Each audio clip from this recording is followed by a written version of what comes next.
प्यारे बच्चों, जैसा कि आप लोगों का क्लास 10th से फाइनल बोर्ड एग्जाम 2025 में होने जा रहा है, तो यह वीडियो आपके लिए काफ़ी महत्वपूर्ण होगा और आप लोग पूरा वीडियो को कंटिन्यू देख के जाना प्यारे बच्चों, क्योंकि अभी के इस वीडियो में हम लोग क्लास 10th के लिए मैथ का जो है ना 20 ऐसे प्रश्नों को बताने वाले हैं जो कि सीधे आपके प्रश्न बोर्ड एग्जाम में डायरेक्ट 2025 में पूछा जाएगा। मैं गारंटी के साथ बोलता हूँ 100% आपके एग्जाम में पूछा जाएगा। बट आप इस वीडियो को अच्छे से देखना, जिस टाइप से मैं बताऊँगा आप याद रखोगे तो बिल्कुल 20 नंबर से आपका जो है ना इसी वीडियो से 20 नंबर से जो है 25 नंबर आपका बोर्ड एग्जाम में बिल्कुल 100% आ जाएगा।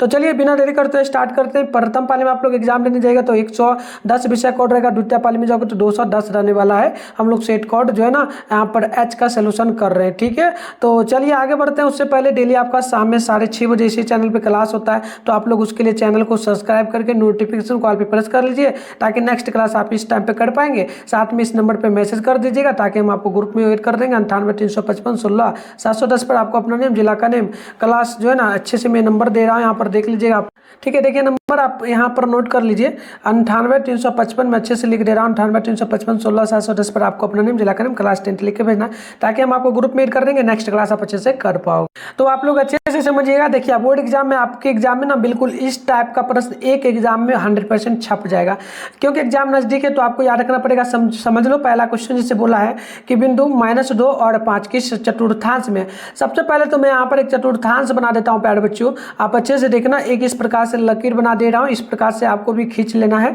ना। इधर देखिए ये आपका पहला होता है, मैं लिख दे रहा हूँ, ये दूसरा होता है, ये आपका तीसरा होता है और ये जो है चौथा होता है, ठीक है। तो ये आप लोग याद रखेंगे।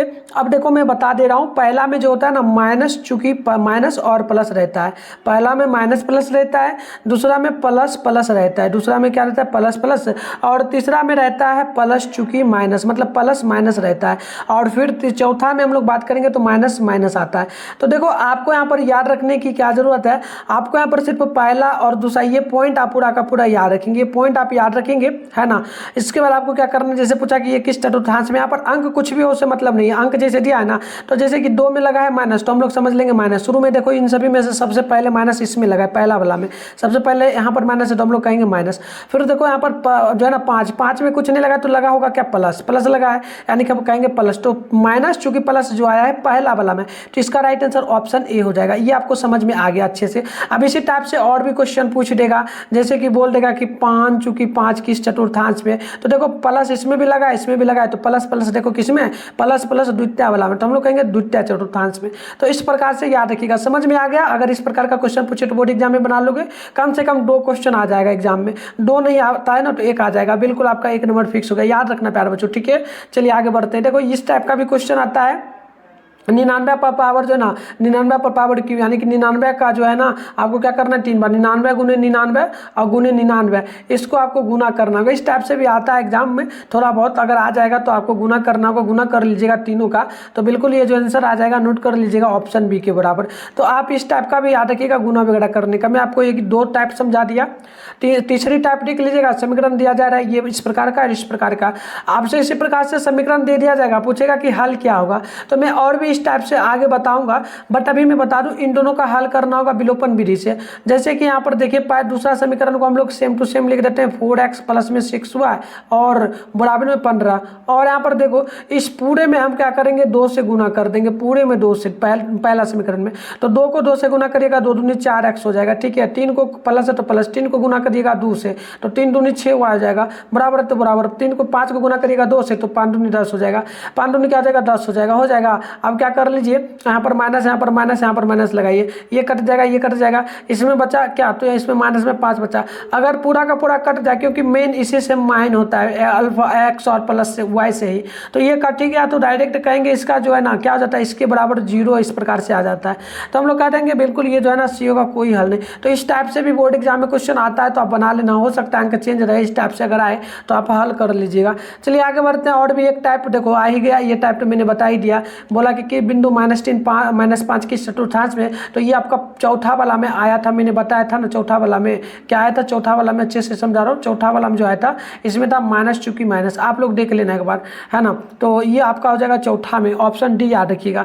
चलिए आगे बढ़ते हैं, ज़्यादा टाइम नहीं लेंगे। पूछा जाता है इस प्रकार से कि 2 कौन सी संख्या है, या फिर ऐसे लगा देगा √2 कौन सी संख्या। तो √2 आपका ओपेड में संख्या है, तो आपको पहले से पता है, इसे हम लोग AP लिख सकते हैं शॉर्ट में। अब देखो ये 2 वाला, तो 2 डायरेक्ट है, डायरेक्ट हम लोग कह सकते हैं कि ये क्या हो जाएगा, बिल्कुल ये हो जाएगा आपका सम अभाज्य संख्या, क्योंकि सम संख्या और अभाज्य होगा, इस प्रकार से कह सकते हैं। चलिए आगे बढ़ जाते हैं। 5 नंबर है ना, 5 नंबर का C हो जाएगा। अगली प्रश्न देखिए, यहाँ पर इस टाइप का भी आता है, अल्फा बीटा दिया गया, इस प्रकार से बहुपद दे देगा, इस प्रकार से x² - 3x + 5 बोलेगा शून्य है, तो अल्फा प्लस बीटा का मान निकाले। अब देखो ऐसे दे देगा और फॉर्मूला ये दे देगा अल्फा प्लस बीटा, तो अल्फा प्लस बीटा का मान होता है -b/a, और आपको ये पता है ना, ये वाला आपका A होता है, ये वाला आपका B होता है, ये वाला आपका C होता है।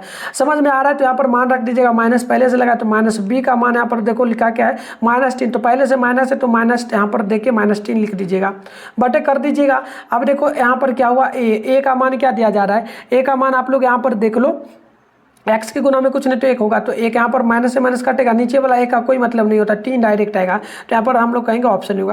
तो इस प्रकार से आपको बना लेना है, और इस टाइप से यहाँ पर अल्फा प्लस बीटा है, यहाँ पर कुछ भी हो तो इसी फॉर्मूला याद रखिएगा, एक होता है अल्फा गुने बीटा, इसका भी मान C/A होता है फॉर्मूला के अकॉर्डिंग, और इससे भी निकालने के लिए कहे तो आप मान बैठा के निकाल लीजिएगा, यहाँ पर अंक चेंज भी है, तो आप बना लोगे ना, 2 क्वेश्चन आपका इस टाइप से बन जाता है, आराम से आ जाएगा, ठीक है।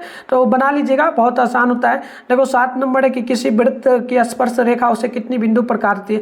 अब देखो यहाँ पर वृत्त है, वृत्त की स्पर्श रेखा उसे कितनी बिंदु पर काटेगी। अब देखो एक इधर से बिंदु काट सकता है, इधर से काट सकता है, इधर से काट सकता है, इधर से काट सकता है। बाहरी बिंदु से नहीं बोला, डायरेक्ट बोला कि एक स्पर्श रेखा, मतलब स्पर्श रेखा उसे कितनी स्पर्श रेखा, तो देखो यहाँ पर ये त्रिभुज आपका है और स्पर्श रेखा इधर से गुजरा, तो एक ही बिंदु पर ना काटेगा, इससे ज़्यादा पर तो नहीं काटना है, तो हम लोग कहेंगे ऑप्शन नंबर C होगा। इस टाइप से भी याद रखिएगा, ये क्वेश्चन सेम आ जाता है। ये फॉर्मूला है कि sin 90 डिग्री माइनस थीटा का मान क्या होता है, तो ये डायरेक्ट आपका cos थीटा में बदल जाता है, ऑप्शन हो जाएगा C नंबर। ये फॉर्मूला है, याद रखना पड़ेगा। अब देखो और क्वेश्चन क्या बोला जा रहा है कि 2 लगातार संख्याओं का मौसो क्या होगा। अब देखो मौसो कभी भी, मौसो का अर्थ होता है HCF, कभी भी पूछे कितना होता है तो आप याद रखेंगे 1, क्योंकि एक ही HCF हमेशा आता है, ठीक है। HCF निकालोगे ना तो एक ही आएगा, आप याद रखना, ये फॉर्मूला के अकॉर्डिंग होता है। देखो इस टाइप का भी क्वेश्चन आता है जो ना sin 9 थीटा और -9 10 स्क्वायर थीटा, तो यहाँ पर करोगे क्या, 9 को कॉमन ले लोगे, जो बच्चा दोनों में 9 को हमने कॉमन ले लिया, बच गया यहाँ पर क्या sec स्क्वायर थीटा, तो लिख दोगे sec स्क्वायर थीटा, है ना, और माइनस है तो माइनस, 10 है तो 10 स्क्वायर थीटा, इस प्रकार से लिख दोगे। 9 है तो 9 गुना यहाँ पर बीच में है, गुना दे दोगे, इन दोनों का मान sec square theta -10 square theta का मान 1 होता है, तो डायरेक्ट 9 लिख दोगे, 9 गुना 1 यानी कि 9 होगा। तो देखो इस टाइप से यहाँ पर अंक चेंज रह सकता है, यहाँ पर 8 दे सकता है आपको, है ना, यहाँ पर आपको 8 दे सकता है, 5 दे सकता है, और फॉर्मूला मान लेना उसका मान ऑलमोस्ट एक ही आएगा, ऐसे फॉर्मूला याद रखना बीच वाला का, तो बन जाएगा। एक क्वेश्चन इस टाइप से भी आपके एग्जाम में आएगा। चलिए यहाँ पर देखिए 11 है कि किसी वृत्त पर बाह्य बिंदु से कितनी स्पर्श रेखाएं खींची जा सकती है।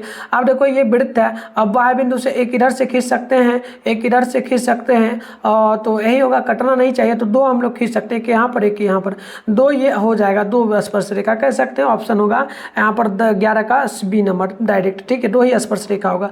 देखो अगली प्रश्न क्या बोला कि बताइए अर्धगोले का, मतलब डायरेक्ट बोला अर्धगोले का वक्र पृष्ठीय क्षेत्रफल बताइए। फॉर्मूला आपसे पूछा, तो फॉर्मूला आपको याद रखना पड़ेगा प्यारे बच्चों, 12 का ऑप्शन नंबर C हो जाएगा, ये आपका 2πr² हो जाएगा, ठीक है। हम वही बता रहे हैं जो आपके एग्जाम में यहाँ से कम हम 25-20 नंबर नहीं तो 15 नंबर तो आ जाएगा इस टाइप से, अगर याद रखोगे तब बिल्कुल आ जाएगा, बहुत आसान है।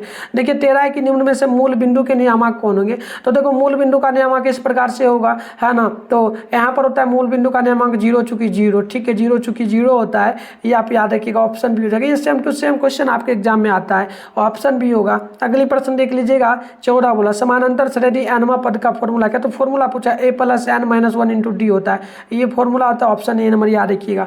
अगली प्रश्न को यहाँ पर देख लीजिएगा, बहुलक वाला पूछा, बताए ये इसमें से कौन बहुलक होगा। अरे जो सबसे ज़्यादा बार संख्या आता है ना उसी को बहुलक कहा जाता है। देखो 9 1 बार आया, 2 बार आया, 3 बार, 4 बार, सबसे ज़्यादा बार यहाँ पर जो ना बहुलक 4 बार आया है, 9 4 बार आया है, ठीक है। तो जो सबसे ज़्यादा बार संख्या आएगा कहेंगे बहुलक है, तो बहुत बिल्कुल आसान है बहुलक। 1 से 2 क्वेश्चन मेरे ख्याल से एग्जाम में आ जाता है बहुलक वाला, तो आप याद रखिएगा, बना लीजिएगा। लीजिएगा ना इस टाइप का भी। तो देखो यहाँ से भी कम से कम 1 नंबर तो फिक्स ही हो गया।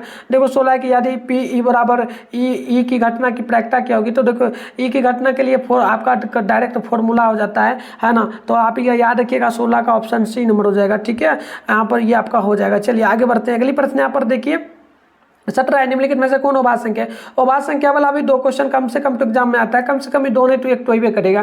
देखो 13 को ले लो, जो स्वयं से भाग लग जाए और 1 से। 13 में अगर आप लोग भाग दोगे ना 13 से तो पूरा का पूरा ये कट जाएगा 13 बार में। ये एक बार ये कट गया, और आप लोग क्या कर सकते हो, 13 में आप लोग 1 से अगर भाग देते हो तो ये 13 बार में कटेगा। तो मतलब या 1 ही से कटेगा और स्वयं यानी कि जो 13 है उसी से। कोई भी संख्या हो जो 1 से और मतलब स्वयं से और 1 से कटे, इसके अलावा किसी से पूरा पूरा भागना लगे, कहेंगे उसे अभाज्य संख्या। तो ये ऑप्शन नंबर सी हो जाएगा, याद रखिएगा। चलिए अगली प्रश्न यहाँ पर देख लीजिएगा, 18 है कि रैखिक बहुपद में शून्यकों की संख्या क्या होगी। अब रैखिक बहुपद किस प्रकार का होता है, x प्लस, इस प्रकार से आपका हो जाता है x प्लस जो है ना, यहाँ पर ax प्लस में आपका हो जाता है b, इस प्रकार से बराबर 0। तो यहाँ पर देखो x पर पावर कुछ नहीं तो 1 है, डायरेक्ट कहेंगे 1। रैखिक बहुपद में जो है ना 1 होता है। और द्विघात बहुपद का द्विघात बहुपद यहाँ पर लिख देता आपसे, द्विघात बहुपद। ठीक है, तो द्विघात बहुपद में घात की संख्या क्या होगी, यानी शून्यकों की संख्या। तो द्विघात समीकरण इस प्रकार का, x पर पावर 2 होता है तो 2 हो जाएगा घात, 2 हो जाएगा घात। त्रिघात अगर यहाँ पर बोल देता तो देखो मैं समझा दे रहा हूँ, मैंने इसे ही नहीं बोला। त्रिघात बोलेगा तो x पर पावर 3 होता है, तो यहाँ पर हम लोग लिखेंगे 3 पावर। ठीक है, और चतुर्घात ऐसे नहीं पूछता, अगर चतुर्घात पूछ दे तो कह दोगे x पर पावर 4 है, तो यहाँ पर हो जाएगा पावर 4। तो घात अगर पूछ दे तो घात यही पावर ही होता है, और शून्य को बोल दे ये भी पावर ही होता है। तो आपका देखो यहाँ से मैंने इस टाइप से लगभग बहुत सारा क्वेश्चन बता दिया, 4 क्वेश्चन मैंने टाइप बताया, तो कम से कम तो 2 क्वेश्चन आ जाएगा आपके एग्जाम में, गारंटी के साथ मैं बोल रहा हूँ आ जाएगा। आप वीडियो को सेव कर लेना, एग्जाम के टाइम में भी देख करके एक बार जाना। इसको 19 नंबर देखो, यदि 3 थीटा बराबर 90 डिग्री तो cos थीटा का मान बताइए। सबसे पहले यहाँ पर क्या कर सकते हो, 3 थीटा है बराबर में 90 है तो 90 लिख दो, और थीटा लिख दो, ऐसे ही 90 है तो 90 बट्टे, ये 3 गुना में था बट्टे में ला दो, काट दो 3 से, तो ये 30 बार में आपका पूरा का पूरा कट जाएगा। cos थीटा का मान बोला तो cos में 30 डिग्री का मान कितने के बराबर होता है, cos में 30 डिग्री का मान कितने के बराबर होता है, तो आप लोग याद रखेंगे √3/2 होता है, √3/2। ऑप्शन नंबर यहाँ पर ए में दिया गया। तो ये फॉर्मूला है, आपको याद रखना पड़ेगा। इस टाइप से क्वेश्चन आपके एग्जाम में आता है, बहुत सारा क्वेश्चन इस टाइप से आ जाएगा। तो आप ये मान अगर याद रखोगे डिग्री का तो बन जाएगा, तब बन जाएगा, इससे नहीं बनेगा। ठीक है, चलो 20 से 1 + 10 2 थीटा का मान क्या होगा, तो ये फॉर्मूला है त्रिकोणमिति वाला, तो ऑप्शन नहीं हो जाएगा सेक 2 थीटा, ऑप्शन नहीं होगा। तो इस प्रकार से हमने प्यारे बच्चों टोटल जो है ना मात्र 20 क्वेश्चन बताया, और 20 में से मैंने बोला 15 नंबर आपका फिक्स हो जाएगा कम से कम बोर्ड एग्जाम में। और डेली क्लास करो, इसी टाइप से जो भी ट्रिक टाइप का क्वेश्चन होगा जो सेम इस प्रकार से पूछा जाएगा, मैं डेली लाऊंगा क्लास। डेली ऐसे होता है शाम में 6:30 बजे। पीडीएफ लेने के लिए आप लोग इस नंबर पर मैसेज करके 985516 पर मैसेज करके ग्रुप वगैरह ज्वाइन करके ले सकते हो, है ना। इसके अलावा गूगल से भी आप इसका आंसर की डाउनलोड कर सकते हो। मैं आपको बता देता हूँ बाइडल पेपर कहाँ से मिलेगा। तो चलिए मैं आपको फटाफट से गूगल ओपन करके डाउनलोड करने के लिए सिखा देता हूं। आंसर डाउनलोड करने के लिए आप लोग अपने फोन में गूगल को ओपन कर लेंगे, सर्च बार के आइकन पे क्लिक कर लीजिए। और अभी आप इस चैनल पर जो वीडियो देख रहे हो, चैनल का नाम है मिठुन स्टडी सेंटर। तो आप लोग चैनल का नाम जो है ना मिठुन स्टडी सेंटर गूगल में आकर के सर्च कर लीजिएगा। सर्च कर लेने के बाद आपको थोड़ा सा ऊपर करना है, ऊपर करोगे फर्स्ट में आपके सामने मिठुन स्टडी सेंटर का ऑफिशियल वेबसाइट मिल जाएगा, आपको इस पर क्लिक कर लेने। क्लिक कर लेने के बाद आपके सामने इस प्रकार से इंटरफेस ओपन होगा। अब आप लोग क्या करेंगे, आराम से ऊपर करेंगे तो देखो फर्स्ट में क्लास 10 लिखा मिला, इस पर भी क्लिक करके आप लोग पेपर वगैरह को डाउनलोड कर पाओगे। इसके अलावा थोड़ा सा नीचे आओगे तो यहाँ पर देखना आपके सामने जो है ना क्लास 10 का सेशन यहाँ पर देखने को मिल जाएगा। ये प्रॉपर क्लास 10 लिखा हो इस प्रकार से मिलेगा। अभी फिलहाल यहाँ पर सेशन नहीं बना, वायरल एग्जाम के लिए यहाँ पर सेशन बन जाएगा, आप लोग आकर के चेकआउट कर लेना। मिलते हैं नेक्स्ट वीडियो में, तब तक के लिए बाय बाय।